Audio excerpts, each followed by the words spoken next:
Alright, y'all, let's talk about the 2022 Grammys. Y'all ready? Let's go.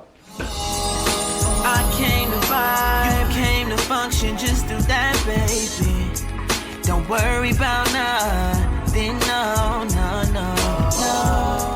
What's good, y'all? It's your boy Bright here, the R&B kid. Hey, and I'm back again, y'all. And I'm here to talk about the 2022 Grammys. I know I've been gone for a minute off YouTube, y'all, and there's a lot of reasons for that. I don't want to get into all that right now because I feel like I'll be here for 40 days and 40 nights.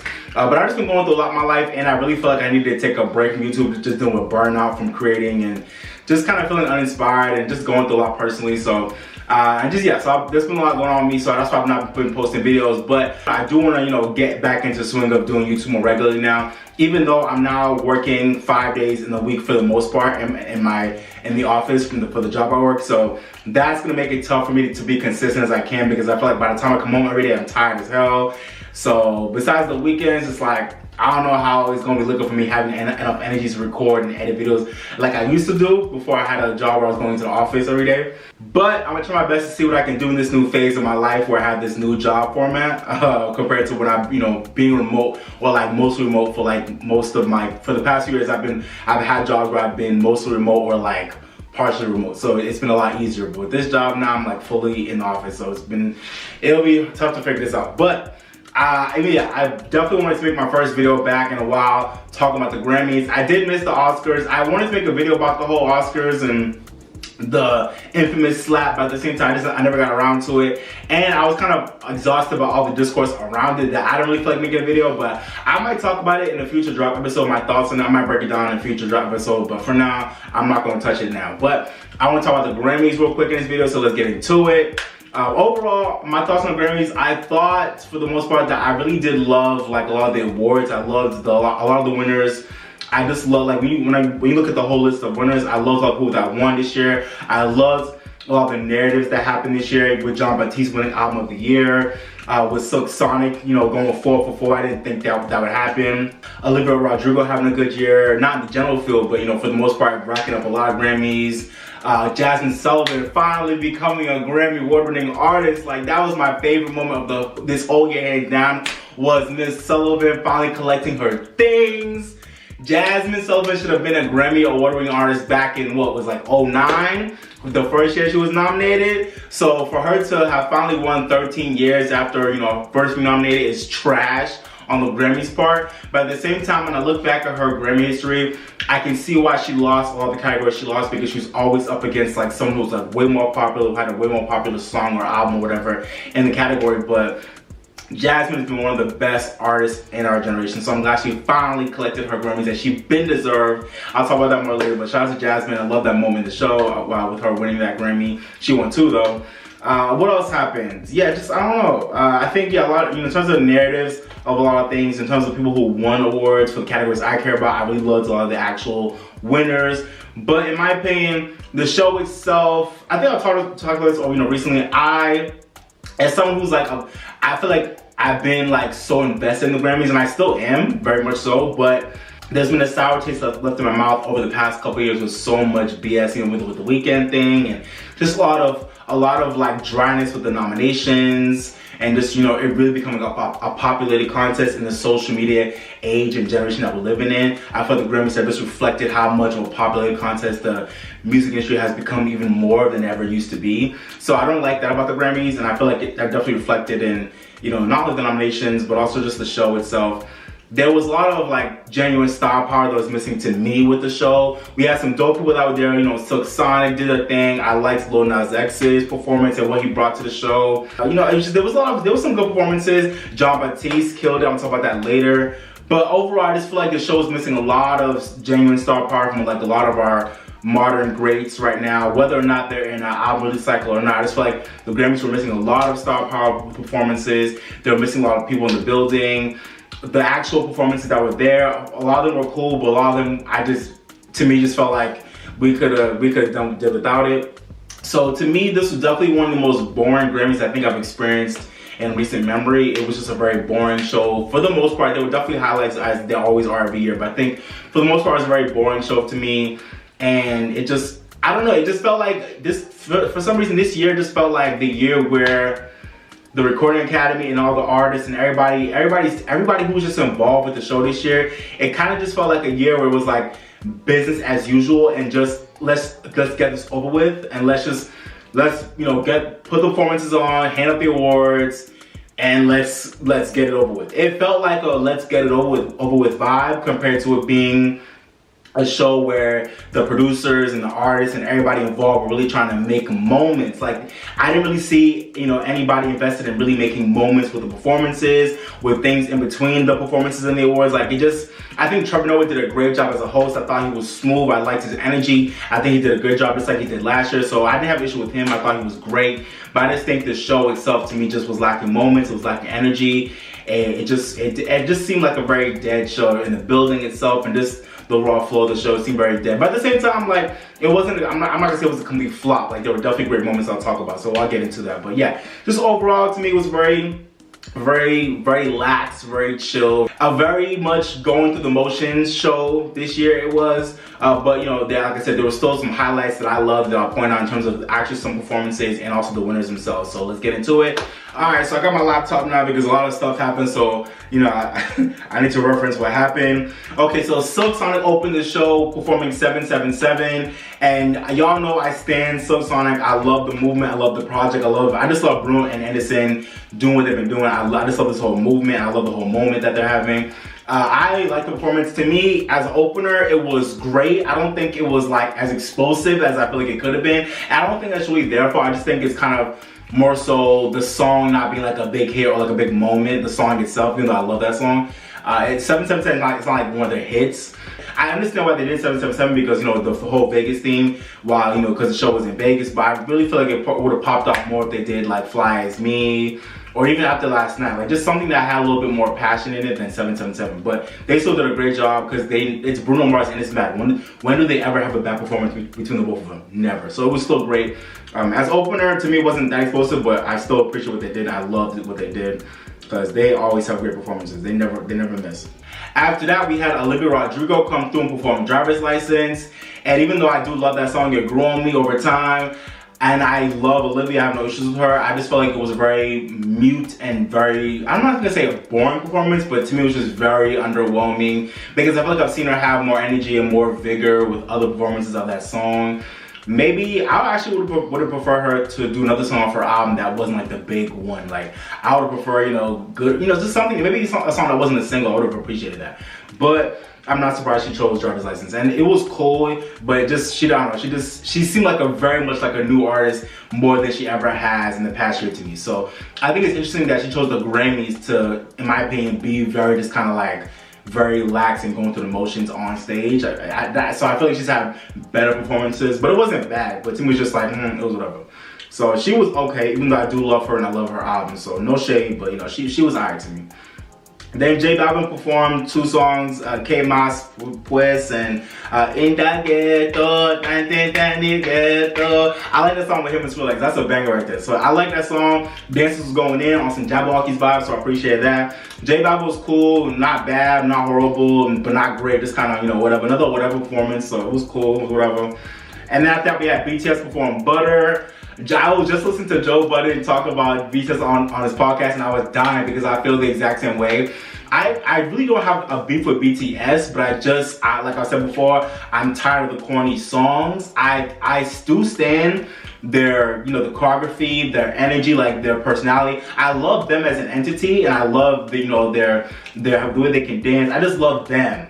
But I am over the corny singles that they keep feeding the American fan base. Butter, I don't like it. Dynamite, I don't like it. I don't like the songs they keep giving the American fans, but I do like them as a group. And I loved their performance in terms of like the dancing, the energy. They always kill it. They're great.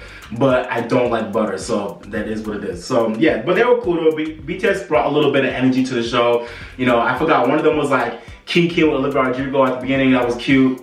And then they had a really good setup with the stage, and I just really liked like how they flowed with the performance. It was good. Like, they danced well, the energy was there. You know, they're always really tight with their performances, so that's never my issue with them. I just want them to start giving us more mature and flyer songs for the American fan base. Like, it was better. Like, I heard that they have good music, like, on, you know, in their past catalog and on their albums and stuff, but I want the singles to be, like, not corny songs. I want it to be, like, not like these songs that are, like, I mean, I know their fan base is, like, mostly teenage girls and stuff, but it's like, I don't know, I just want them to give us, like, more mature, flyer songs. So that's just me. Let me know what y'all think.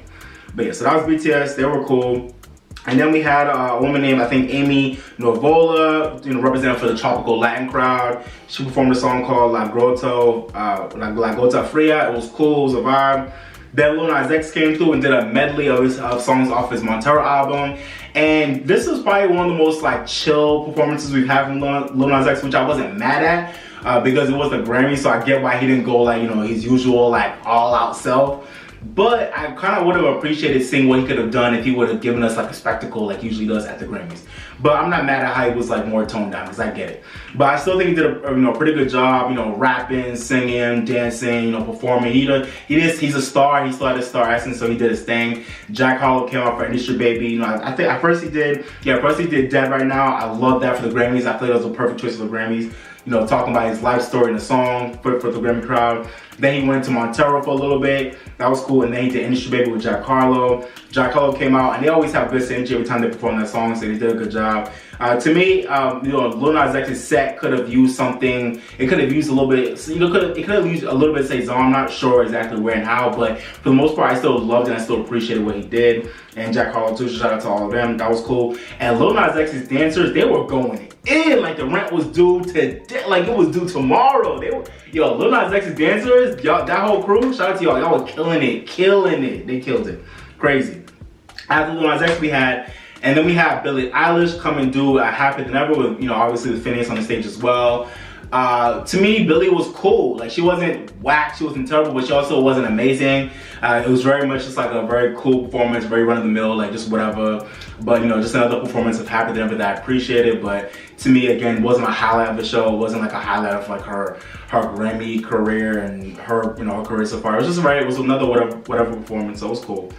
Shout out Billie though, still love that song on the album.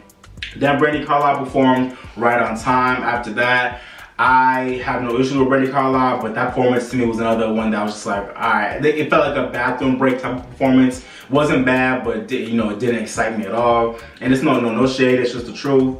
But you know, I shout out to Brandi Carlile. She's a really cool, you know, she's an artist that I like, respect. Even though I'm not tapped into her music, I respect her ability and her vibe. So shout out to Brandi Carlile. After that, we had a medley from Nas, which I didn't expect and I thought was really random, but I appreciate it because I'm trying to remember last time Nas hit the stage for his own music besides when he was, I think he performed with Lil Nas X a few years ago, but I'm trying to remember last time Nas had his own set at the Grammys. So that was cool to see. Like, he didn't win no Grammys this year, but I'm glad they gave him, you know, gave him some performance time. That was cool. He did a medley of I Can, Iconic, Made You Look, One Mic, which I loved, and Rare off of King Disease 2. So I'm glad, you know, he did a little bit of old, a little bit of new. Loved it. Nas looked good. He's keeping himself healthy. He's still performing better than half, you know, the dudes that are half his age out here, which is crazy. But I'm not surprised because Nas, come on, Nas is a legend, he's an icon. Still killing it. So he did his thing. So yeah, shout out Nas, man. That was a cool little performance. After that, we had Chris Stapleton performing his song Cold. I'm assuming off of his album Starting Over, which I've not ever heard. I've not heard that album, but I've actually never tapped into Chris Stapleton because I'm not a big country dude. But I have to say, every time I see Chris Stapleton perform at an award show, especially the Grammys, I'm like, yo, I'm not tapped into this man, but dude, this dude can sing. Chris Stapleton, that voice of his is so powerful. His voice, his tone. And I don't know, I just feel like Chris Stapleton is one of those artists that every time I see him perform somewhere, I'm just like, bro, like you could just tell, like it really be real with him. Like you could tell he's like, he's singing from the heart, like he's real about the art and like using his voice to like touch people, and you can tell it's not no fluff around him. Like it's just really just him and a mic and him just blowing, and like every time. So Chris Stapleton he's one of one, man. That voice of his energy, his spirit on stage, I love it. And I don't even know his music like that, but every time I hear him, I'm just like, yo, this dude is crazy. So shout out to him. He racked up in the country categories, which I'll talk about later. Yeah, but his performance of Cold was amazing. I don't even know the song, but his voice was crazy. He did a great job. Definitely to me one of the highlights of the night when I think about, like, you know, performance, energy, you know, just, you know, charisma, energy, the spirit of the performance, you know, actual talent and ability. to me, Chris Stapleton was definitely one of the highlights of the night. He killed it. Shout out Chris Stapleton. And then Maverick City Music performed a song called Gyra. Shout out to them, you know, giving a little gospel moment, Christian music moment, so that was cool. They did a good job, like the energy. I think they did that off like to like a side stage somewhere else in Vegas, so that was cool. And then we had John Legend perform with Susanna Egladin, Mika Newton, and Lioba Yakimchuk, who I'm assuming are all people who are, you know, important, you know, residents and citizens of Ukraine, because it was a tribute to Ukraine and what's going on right now. Prayers up for everybody in Ukraine. What's going on right now was insane, and it's such a mental drain for me all the time. But you know, war and strife is something new in this world. We live in an evil ass world, so I give prayers up to everybody who's dealing with all the bullshit in Ukraine, and I hope we get past this, you know, in due time.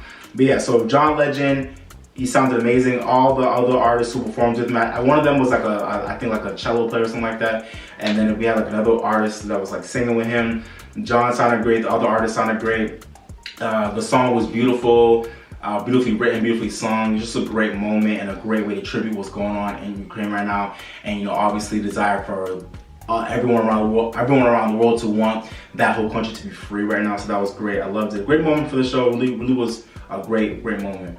After that, we had another great moment, which I appreciated, and that was Lady Gaga performing Love for Sale and Do I Love You as a tribute to Tony Bennett.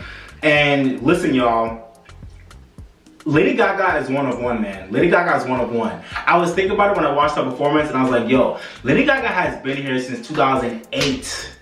Like, Lady Gaga came out when I was like just entering high school. And now I'm about to be 30 in a couple of years. And Lady Gaga is still as relevant as ever, still as talented as ever.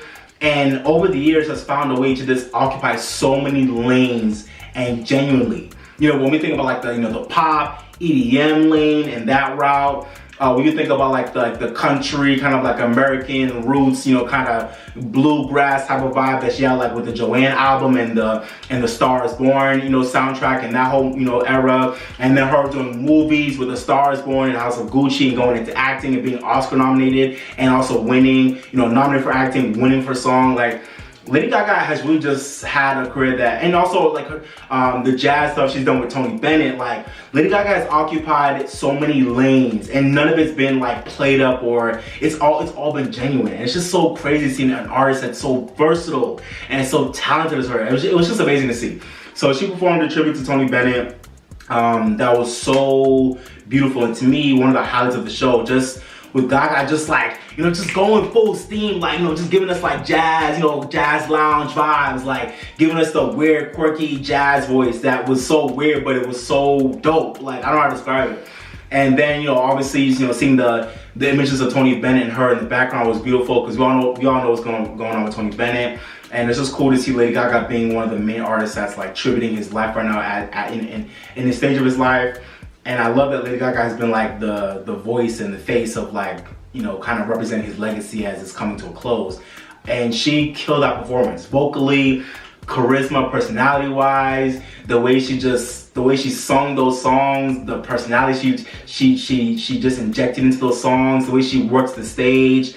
Her voice was in great form. She just was, I don't know, like that performance to me was just, when I first watched it, it was kind of weird, but then when I watched it again, I was like, yo, Lady Gaga, like, that was just a moment. Like, she killed that. Like, I didn't expect that. Like, Lady Gaga, I mean, I know Lady Gaga is talented, but to me, I wasn't expecting that vibe for the performance. Like, I just expected it to be as quirky and as jazz lounge as it was, but it was amazing. So I'm glad her and Tony Bennett won for, you know, traditional pop vocal album. For Love for Sale. I had a feeling that they might be able to sneak out album there, but I'm not surprised they didn't take it. But I thought they could take it as a dark horse surprise, but they didn't take it.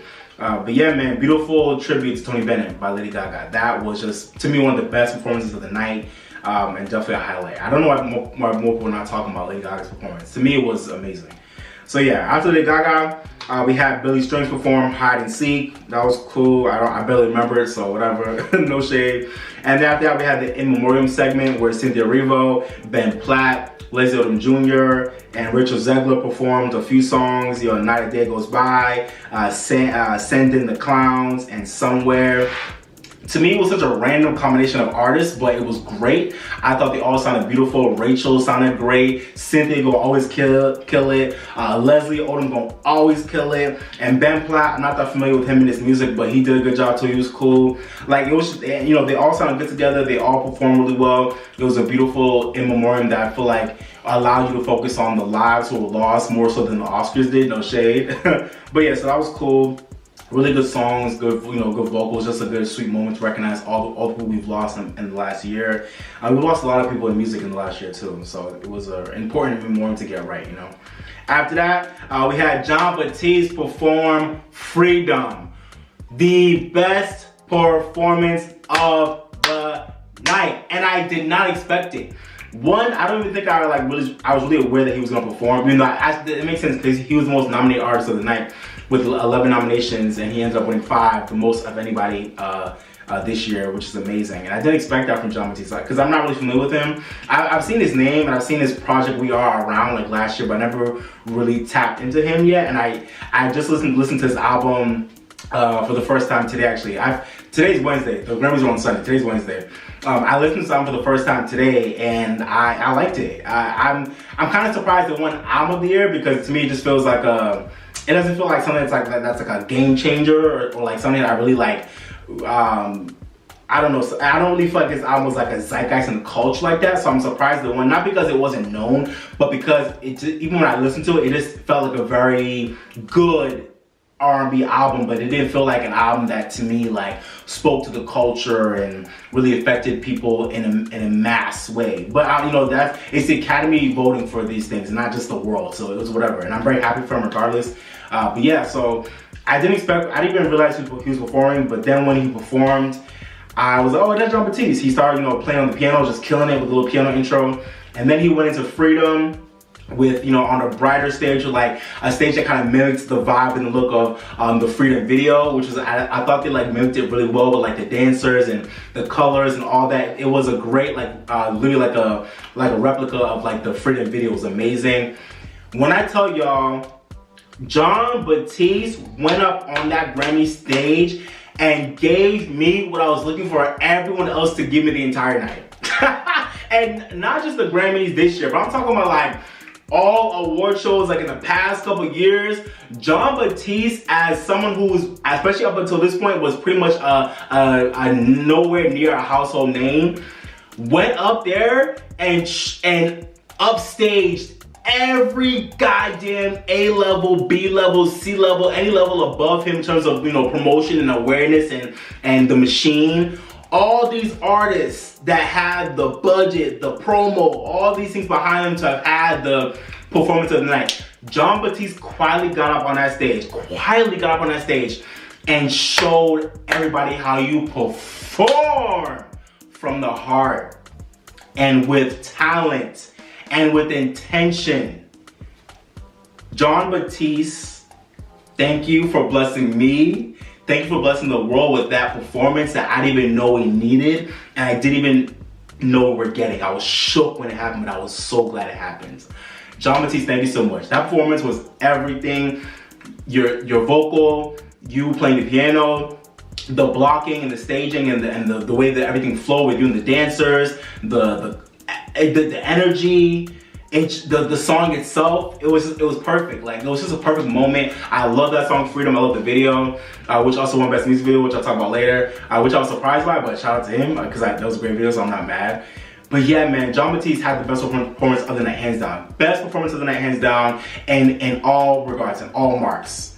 Vocals, you know, dancing, staging, energy, you know, intention, just everything. It was a moment. And I think once Jon Batiste was finished performing, it made me realize how really truly dry the rest of the night was, because like, he gave me what I was missing the entire night. Like, I loved a lot of the winners, but in terms of just the show itself, I was like, everybody just kind of felt like they were just going through the motions and just kind of waiting for the night to be over so they can go back to their lives and go back to their, you know, their careers. But it's like, nah, the Grammy should be a time for everybody to tap in, and whether or not you're nominated, whether or not you're winning or not, you know, whatever the fuck, like, if you get a chance to perform on that Grammy stage, you go up there and you give it your all, like you ain't never gonna perform again.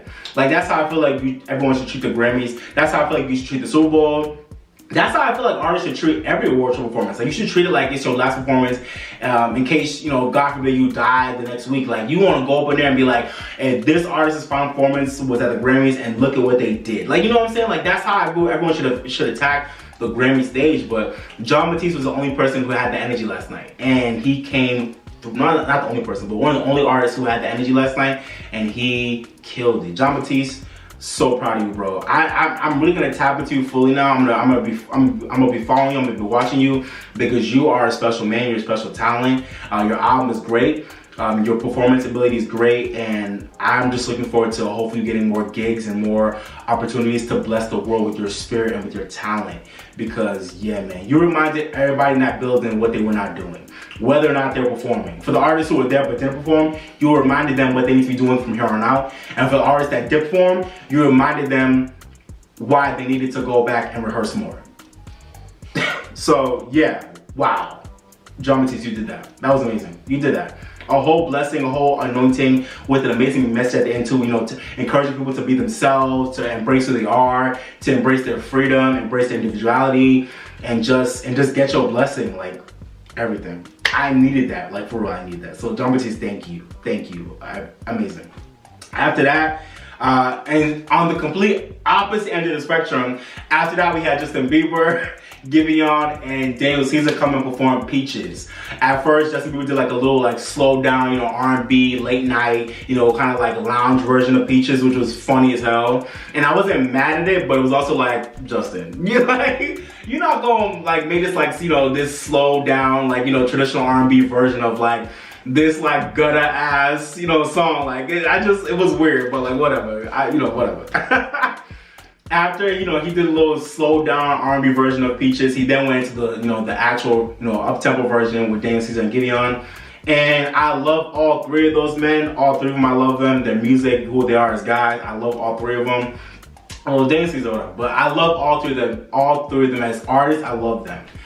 But I am so disappointed in all three of those guys for what was such a disappointing and lackadaisical and just phoned in performance from all three men, especially Daniel Caesar, especially him. Giveon, I'm mad at him too because he's always been dry live for the most part, but you know, with you having two other artists that help you out in a whole dope ass band, I'm mad that you still couldn't bring it to another level. And Justin Bieber as a veteran on the stage, Justin Bieber, you know, you sounded fine, but it was just very much, okay, let me phone this in and then go back to my seat so I can go home after this. Like Justin Bieber, he didn't perform like he was at the Grammys. He performed like he was just at some like random ass small little, small little venue in LA or some shit, and he was just vibing real quick. Like, nah. So yeah, that was terrible. I still love Peaches and I love all those three. I love all those three guys, but that performance was terrible. I don't know what to say for all three of those guys. That was whack. Like. And then Justin Bieber and Giveon trying to vibe to the band at the end and like having their backs to the crowd. I'm like, yo, perform. Like, y'all not here to vibe with the band. Like, perform this song. Like Giveon and Daniel Caesar, that's one thing. Y'all are newer. But like Justin Bieber, you're the veteran here. Like, come on. Like, you don't want to know how to work the crowd, work the stage. You know, like, I don't know, man. Justin Bieber didn't care. And Giveon, I feel like he cared, but he didn't bring it to the next level like I was hoping he would. And Daniel Caesar truly did not care. He was just like, okay, I'm here because I'm on the song, but like, alright. He didn't care. Like, just Daniel Caesar, oh man, he didn't care. But whatever. It is what it is. But that was terrible. After that, we had her perform a little medley of songs. She did Damage with Jimmy Jam and Terry Lewis. That was cute. Kind of random to me, but it was cute. You know, I definitely love how they represented for the R&B crowd. And then she went into We Made It, one of my favorite songs off her Back of My Mind, so I'm glad she performed it again. I think the last time she did it was at the BET Awards last year, so I'm glad she did We Made It again. Love that song. She did sound a little bit off, like she sounded like she was kind of like a little bit out of breath, and it sounded like her mic wasn't really there like that, especially during We Made It, but it's whatever. She still was doing her thing on the drum, just killing it. Bang, bang. You know, they put the glitter on the drums, and she was doing her thing, you know, just going whole, you know, full musician mode like she always does. She killed it. And then she ended off the set with a performance with Travis Barker and the iconic Lenny Kravitz doing Are You Gonna Go My Way. That was pretty cool. I loved how they vibed, you know, I love seeing, you know, just two black artists get into their rock bag. I loved that, and I feel like it was kind of like a somewhat of like a passing of the torch in a way, with like the older generation, you know, giving love to like someone who's like doing, you know, rockish stuff in her catalog, you know, and the newer generation. I love that. You know, just also just a passing the torch of like a real musicianship between like an older black artist who kills on the guitar to a newer one. I loved it. So that was a great moment, just seeing them on, you know, on the stage together performing, you know, going crazy with, you know, on their guitar solos. That was great. I love that. That was cool. Shout out to her. Shout out to Lenny Kravitz and Charles Barker too. And then we had Carrie Underwood perform Ghost Story. That was cool. Carrie Underwood looked great. Them legs was legging, the thighs was thighing, you know what I'm saying? She looked amazing. She sounded good. She did her thing. No complaints with Carrie. Kind of like a very run-of-the-mill performance. It didn't like give me anything like, it didn't give me any spectacle. It didn't give me anything crazy. It was very basic, very cool, but it wasn't bad. Shout out to Carrie, it was cool. And then the show ended off with Brothers Osborne performing Dead Man's Curve. And then that was how it ended off. So that was the performances. Let me know what y'all thought about the performances. Who's your favorite? Who's your least favorite? Who do you wish performed? Oh yeah, and speaking of people that didn't perform that were in the building, I don't understand why the Grammys did not have Jasmine Sullivan perform. That's a freaking crime. Doja Cat and SZA were there. They could have done Kiss Me More, or maybe Doja Cat could have done another song off of Playing Her. Maybe SZA could have done Good Days. That would have been amazing. Jasmine could have performed something off of Hotels. I just don't understand why those two ladies in particular did not perform. And there were probably a couple of other artists that were there that didn't get to perform, that were nominated and probably won awards too. So I was like, what the fuck? But so that was weird. But yeah, who else do you wish was there that should have performed that wasn't there? Alright, y'all, I'm gonna close up the video with you know, just talking about the actual awards themselves. Let's get it. In the general field, Silk Sonic racked up with record and song of the year for Leave the Door Open, which I was not surprised about because I was hoping that they'd win for record of the year because I really wanted that to happen, and I'm glad I predicted it because they deserved it. But I will admit, I was surprised they actually did win song of the year, because even though I feel like it's deserved and I love that song, we all do, I do honestly feel that even though I love Leave the Door Open, I feel like it could have just won record of the year. I don't think it needed to win song of the year. I really feel like that's why they should have given love to Olivia Rodrigo, or given the love to somebody else in the general field if it wasn't going to be Olivia. But I feel like Olivia should have taken that. I definitely feel like she should have taken that award. I'm not mad that Silk won song of the year, but I feel like they should have just given that one to Olivia. Especially if she was going to lose Alma there, I feel like they should have given her song of the year for sure. Or if not Olivia, maybe, I don't know, Kiss Me More or Montero. I don't know, just something else. But I'm not mad that Silk Sonic won song of the year, but I was kind of like, damn, they gave Silk Sonic everything, which I'm not mad at because I love Sonic, but damn. So yeah, Silk Sonic won record and song of the year. Album of the year went to Jon Batiste, like I said, for We Are, which I was surprised by because I didn't have them in my mind at all. I heard his album is great and I love it, but I thought this was definitely going to go to Olivia Rodrigo for Sour. Or if I thought Olivia would lose, I thought Olivia might lose to either Billie Eilish or maybe Taylor Swift or potentially Doja Cat. You know, I just thought those would be the albums that be, or like I said before, Love for Sale, to give love to Tony Bennett, you know, right now in his career. I thought it would, you know, I thought it would be one of those 4 albums. I didn't expect Jon Batiste to win, but it seems like Jon Batiste is really loved in the industry, so it makes sense. And he had a great year, and I think that just culminated into him winning Album of the Year at the end of the day. And I'm so happy for him because he deserves it. He's a great talent, he's a great artist. The album is great. It's a really homegrown, earthy R&B album. So, and also this moment is really important. I want to talk about it. As someone who's been so thirsty for a black artist, especially like a black artist with an R&B album to win Album of the Year, it's kind of interesting that it's finally happened, and I don't know how to feel because in the back of my mind, I'm thinking, my heart kind of hurts for, I'm thinking about mainly like Beyonce, for the Beyonce album, for the Lemonade album, how she was shafted both of those years for winning Album of the Year. Just for Jon Batiste, someone who's still building his name and is not really that well known in the masses and the general population. He's not known that well in the GP. For him to have an R&B album and as a black artist, for this to be the first R&B album by a black artist to win Album of the Year since, I don't know how long, probably since like what, Herbie Hancock or maybe Lauryn Hill. Outkast, that was a rap album. So I think Herbie Hancock in 2008 was like, or 2008 now, was the last, you know, black artist who I think had an R&B leaning album to win Album of the Year. And that was over a decade ago, almost a decade and a half ago.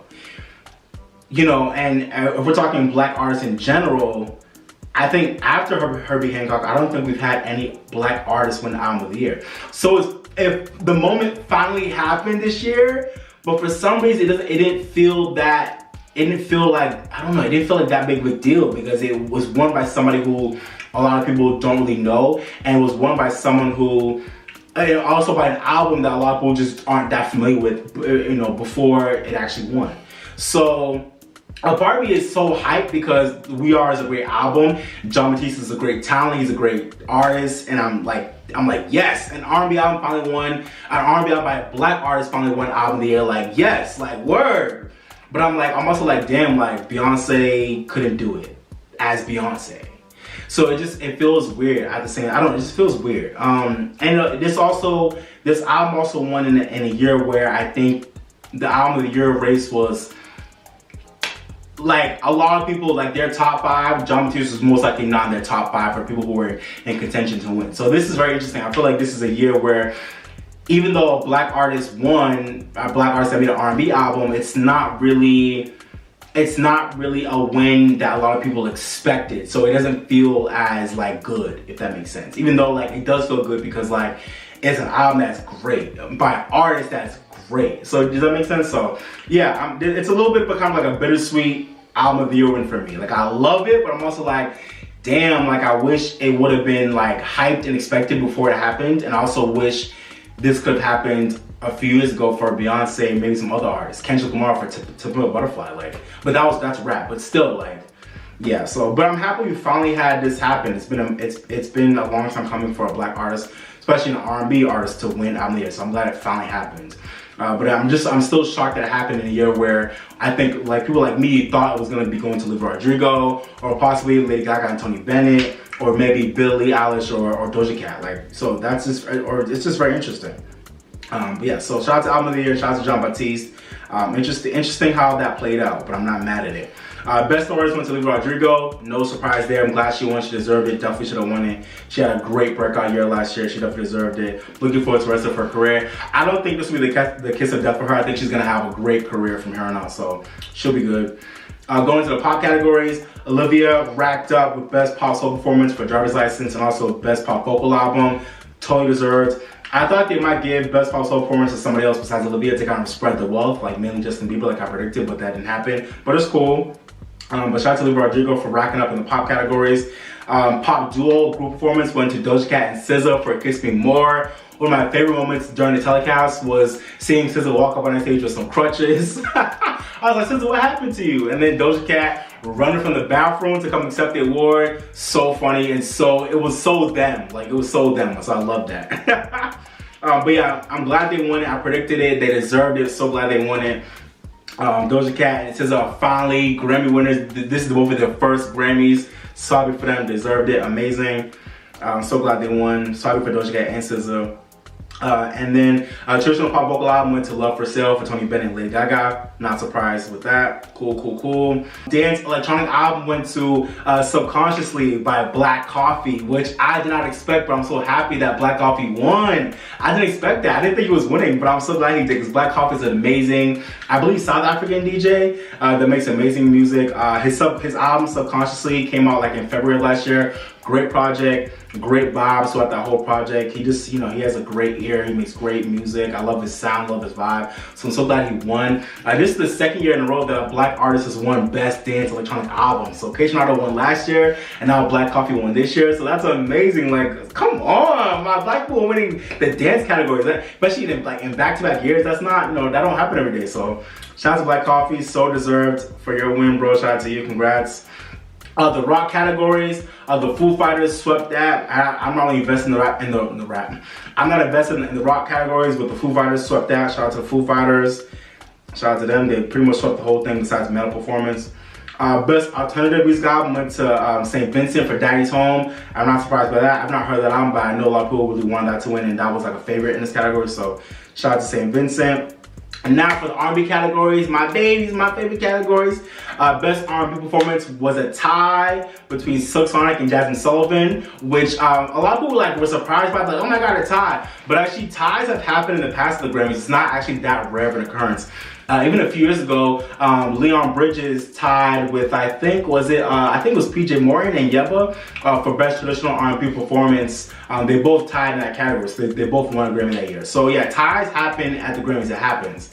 I think it's more common at the Oscars, obviously, but it happens. I think it's because there's way more people in the Grammys than the Oscars, but it happens, and I think, actually, no, you would think there'd be more ties if there's less people, but still, whatever. It happens more often with the Grammys than with the Oscars. I don't think I've ever seen a tie at the Oscars, but it happens with the Grammys. So yeah, so I know a lot of people felt the way about Jasmine tying for Best R&B Performance with Silk Sonic, but whatever. She still won her Grammy. That is so deserved. I'm so glad she won it. I low-key wanted her to win this category, but I thought Silk Sonic would take it. So it's cool to see that both narratives played out. I love it. Silk Sonic won the category, as did Jasmine. So I love it. They both won the Grammy. Hey, fuck it.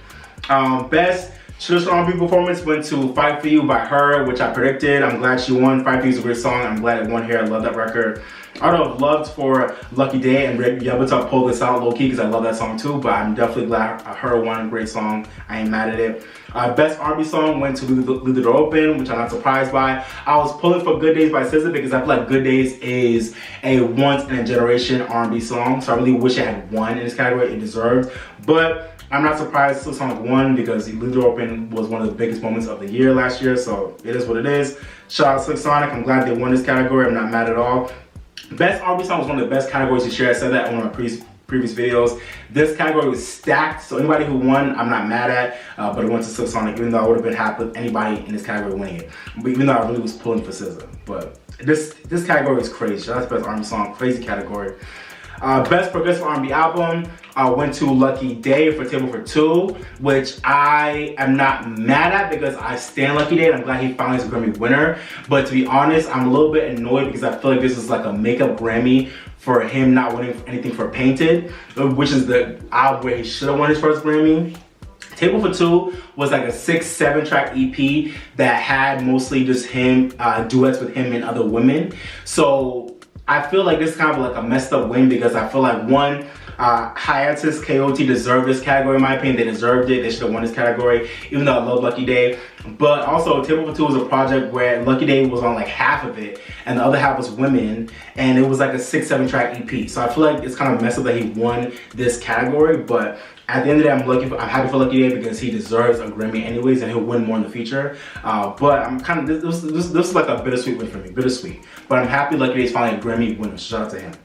And then Best R&B Album obviously went to Jasmine Sullivan for Hotels, which she won during the telecast. I love seeing it. I love her speech about just, her, kind of the album being about her forgiving herself for mistakes she made in her 20s as she goes into her 30s and just, embracing black women and having the album be like a tool to help, black women like learn from each other, laugh at each other, tell their stories while not being like exploited and politicized. So I love the speech. It was all facts. And she's like, shout out to black women everywhere who are just living their lives, and I love this. Shout out to Jasmine Sullivan, a 2-time Grammy winner now. Finally, so deserved. So happy for you, so deserved. So happy for you, Jasmine. So happy you got to win your Grammy live on television because you deserved that. So happy for her. And I'm glad I predicted that she would win Best R&B Album. This category could have easily went to Jon Batiste, who won Album of the Year, or her, who's also nominated for Album of the Year. But I'm glad they gave it to Jasmine Sullivan because she deserved it. Shout out to Jasmine Sullivan. Hotels was the best album in this category. I'm glad it won. Period. Alright, for the rap categories now, for Best Rap Performance, that went to Baby Keem and Kendrick Lamar for Family Ties, which was one of my favorite wins of the night. And it actually was televised, so I'm so happy that Baby Keem got to win his Grammy on TV. I love that. Baby Keem's speech was great. He just looked like he just looked good on that stage, like, winning it. Like, and I feel like he wasn't like a popular artist. It probably wasn't like the popular song in this category, but it was the most deserving song in this category, so I'm glad it won. I think I predicted it. Baby Keem and Kendrick snapped on Family Ties, so I'm glad it won. Kendrick Lamar is now a 5-time winner in the Best Rap Performance category, which is insane. Shout out to him. And this is Baby Keem's first Grammy that he deserved, so I'm happy. I'm looking forward to his future. So glad he won. His speech was great. You could tell he was just like so grateful and like so happy to be present in the moment. Shout out to Baby Keem. You deserved it. You killed it. I'm happy you won, bro. On TV too, I love that. Best melodic rap. It was the only rap performance that was televised because nothing else was televised. I'm shocked they didn't televise, especially best rap album. Like that was whack as hell. But then again, it's the Grammys, so whatever. You know, are we surprised? But best melodic rap performance went to Kanye West, Weeknd, and Lil Baby for Hurricane, which I'm not surprised at because I knew he could definitely have a great chance to win this category. But I'm disappointed by it because I feel like this category should have went to Industry Baby. Or if it was gonna be an upset, I would have loved for it to have gone to J. Cole and Lil Baby for Pride as the Devil. To me, those are the best songs in the category. Hurricane was a really liked song last year, but I don't really stay hype of that song like that. So I never really liked Hurricane like that. Y'all love it, but cool. I don't know. I feel like Industry Baby deserved that one or Pride as the Devil, in my opinion. And y'all really give Kanye West 2 Grammys this year after all the bullshit he's been doing. It's just funny how things work out, man. Speaking of Kanye, best rap song went to Jail for, you know, by Kanye West and Jay-Z. Happy that Jay-Z has another Grammy now. And now him and Jay-Z are tied for having 24 Grammys in their career so far as rappers with the most Grammys. Shout out to them. Not surprising. Happy that, you know, Jay-Z picked up one. Happy that Mike Dean picked up one with this win. But Jail is a song that I actually love. I love that song, but I still don't feel like it should have won this category. I love it. I'm not mad that it won, but this category should have went to My Life, or if not My Life, it should have went to Family Ties. I would have even been cool with Best Friend. Listen, Rory said that too on the Rory Mall podcast. Listen, Best Friend is a bop, and that song was a really well constructed, you know, hip hop banger. Like, it was a really well constructed song from Doja and Saweetie's part. So Best Friend was never gonna win, but that would have been a really cool win in my opinion. But this category should have went to J. Cole and 21 for My Life. Or if not My Life, give it to Family Ties. I'm not mad Joe won, but yeah. Whatever. And then best rap album went to Tyler Creator for Call Me If You Get Lost, which I'm happy about. Shout out to Tyler Creator for winning best rap album twice now. In 3 years. That's amazing. Back-to-back projects, which is really amazing. I really was low-key pulling for J. Cole to win because J. Cole has never won a Grammy for his own work. He won for, you know, being on J. Cole's A Lot, which was a great song. I love that song, but J. Cole has not yet won a Grammy for his own work, and he's not won an album Grammy yet. And I feel like as an artist who makes great, I feel like he's like one of the most like iconic like albums artists of his generation. I think it's whack that he's not yet won like an album Grammy. I feel like he deserves his Grammy at some point. I felt this would have been a great chance for us to have awarded him best rap album, but at the same time, I'm not mad at Tyler one because Tyler's album is amazing as well. So it is what it is. Every artist in this category was deserving, but I was pulling for J. Cole. I would have been cool with Nas winning again because I love King's Disease too. That's probably my favorite album, my favorite rap album of last year. But I was pulling for J. Cole. I feel like it was J. Cole's time to win this category, but I'm not mad at Tyler one because Tyler deserved it. His album is insane too. Shout out to Tyler Creator. Definitely deserved to win. In the country categories, Chris Stapleton racked up, which is not surprising because he's talented as hell and he's a force in country, so I'm happy he racked up. It would have been cool to see Mickey Guyton take some things, but I knew she was not going to win nothing, but it would have been cool to see her take something, even though I knew it wasn't going to happen. But, you know, shout out to Chris Stapleton for sweeping the country categories, and Brothers Osborne as well for country duo group performance. In the gospel categories, CeCe Winans racked up, which is cool to see. Shout out to CeCe Winans. She racked up in a lot of these categories in the gospel categories. Let's see. And Carrie Underwood won a gospel Grammy for Ruth's Gospel album. Shout out Carrie Underwood. Let's see. In the Latin categories, the only thing I want to talk about is, I guess, Bad Bunny. Bad Bunny won for El Ultimo Tour del Mundo for Best Musica Urbana album. Shout out Bad Bunny on his second Grammy. That was cool to see. John Batiste won for American Roots Performance and Song for Cry. I love seeing that. Cry is a great song. I'm glad he won those categories. Let's see what else happened for Grammy wins. In reggae, what in the fuck? I've never heard of this group named Soulja, but apparently they're an American reggae band and they won for Best Reggae Album, which to me is like, it's just weird. I mean, I don't know. I've not heard the album, so I don't want to judge, but it's like, I think it's like, I want to say it's like an American reggae band has like some like white guys in it. Yeah, like, oh my, I mean, okay. Maybe there's some other people, I don't know. Maybe there's, it looks like it's a bunch of white guys and they're American, like from Virginia or whatever, and they won Best Reggae Album? That don't look right to me. I'm not mad that they were nominated, but they won? when you have Sean Paul and Spice here, you know, like Gramps Morgan, and that don't look right to me. But maybe they have the best album. I don't know. Y'all let me know. All my reggae heads out there, y'all let me know how y'all feel about Soulja winning for best reggae album. Do y'all? Yeah. Beauty in the Silence. Let me know what y'all think. But yeah, man. After reggae, Global Music album did not go to Wizkid, which I wasn't that mad about because I wasn't pressing for his album to win more so than Essence to win. Angelique Kidjo won for Best Global Music Album for Mother Nature. We love Angelique Kidjo, shout out to her, so I'm glad she won. She's a legend. I'm not mad that she won a category. And I have to say this. I have no beef with Aruj Aftab, who's also known for Best New Artist. No beef with this artist. But how in the hell did Wizkid and Tems lose Best Global Music Performance for Essence? This was the first year they had this category, and I feel like it would have been so beautiful and so dope and so appropriate for a truly globally, you know, a song that really touched everybody around the world last year. That to me, and because it was such a good song too. I've not heard this song by Aruj Aftab, so maybe it's better, I don't know, but Wizkid and Tems not winning for Essence and Best Global Music Performance was whack as hell to me. And to me, one of the worst things that happened this year. Just completely wrong. Like I said, I've not heard the Aruj Aftab song, so maybe I don't want to judge like that. I don't want to be like that. But it's just like, come on, y'all. Like, come on, y'all. Wizkid starts Grammy for, you know, for Best Music Video for Beyonce's Brown Skin Girl, but he wasn't even really in the video like that, and it wasn't his song. He was on it, but it really, you know, I really wanted Wizkid to pick up a Grammy for his music, for his record. And Tems deserved it as well, and Essence is a song of a lifetime. Like, so I feel like it should have won Grammy. Like, Essence is a once in a lifetime type of song. Like that, songs don't come around like that often, that sound that good, that breezy, and that timeless, and touch so many people all around the world in that type of way. Like, whether or not you're African, like, people all around the world love that song. So it's like, I feel like it would have been such a perfect first song to have won this category. And it didn't happen. So I'm a little bit disappointed for Wizkid and Tems. They deserve that, but the Grammys are going Grammy. And they did it again this year. So it is what it is. Oh man, that's messed up. Best Comedy Album went to Louis C.K., which I know there's a lot of drama around him lately, so I'm surprised he won, but then again, not surprised because people who are problematic win awards every goddamn day, so it is what it is.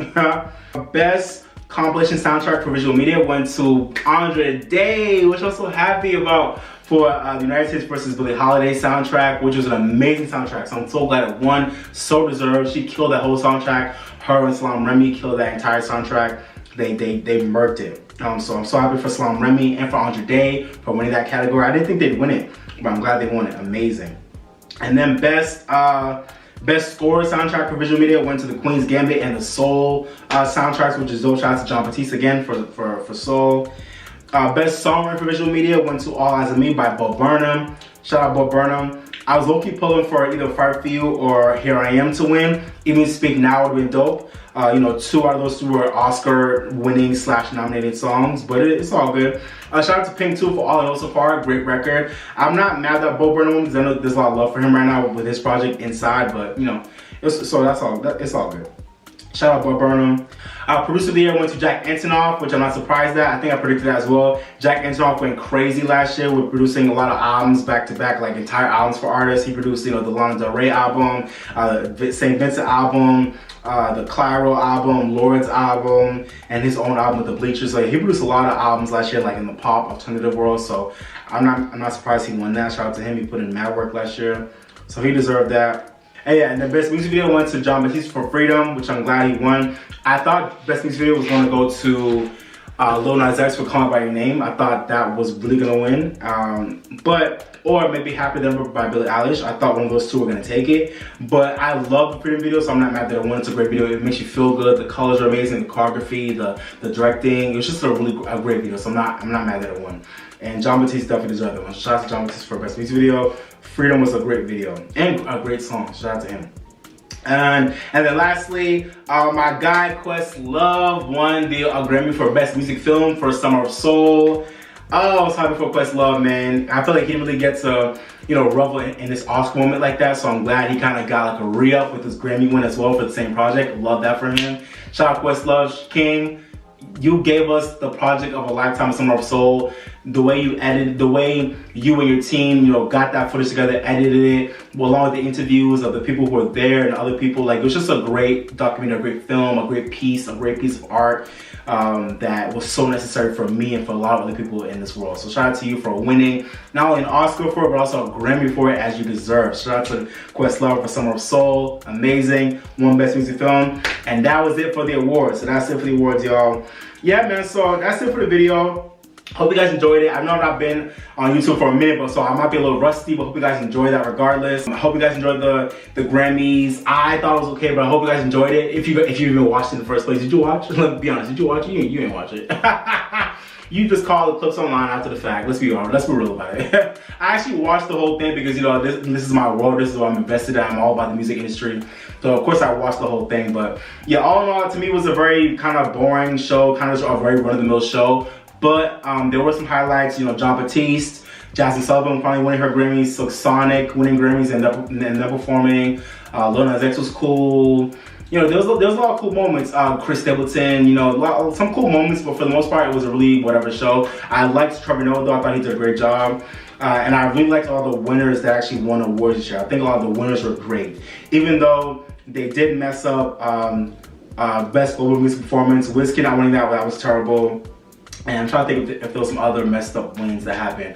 I wasn't a big fan of Kanye winning his Grammys in the rap categories. I wasn't a big fan of that. And not just because of what he's been doing, but also just because I feel like other people were more deserving in those categories. But whatever. Is there anything else I want to talk about overall? No, I think that was pretty much it. I think I covered everything I thought about in this video. Oh yeah, I'm also happy as hell for D-Mile too for his wins with Silk Sonic. Shout out to D-Mile.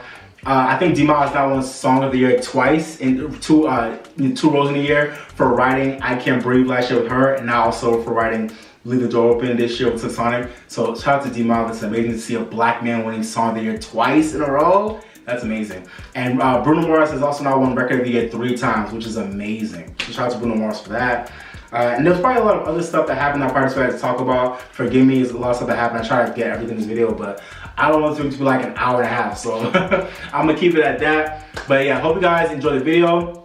Let me know down below what y'all thought about the Grammys. Did you guys watch them? What were your favorite performances? What were your favorite moments? What were your favorite award winners? Who would you love that won? Who do you think was snubbed for nominations and wins? Like, you know, just let me know all your thoughts about the show. But yeah, man, so that's it, y'all. We got this camera. Thank you guys for watching. I appreciate it. If you haven't already, don't forget to like, share, and subscribe, okay? Thank you. And like I always say, guys, live your best life, drip on water, stay woke, and if you're mad or sad, go listen to your favorite song, okay? Go listen to your favorite song. Alright, y'all, this has been your boy Bright, the R&B Kid. Thank you for watching, but for now, I'm signing off, baby. Bye, y'all. Peace.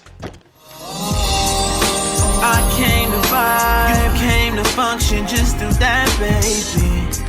Don't worry about nothing, no. I came to vibe, you came to function, just do that, baby. Don't worry about nothing, no. Relax just a little bit. You don't gotta worry, you can just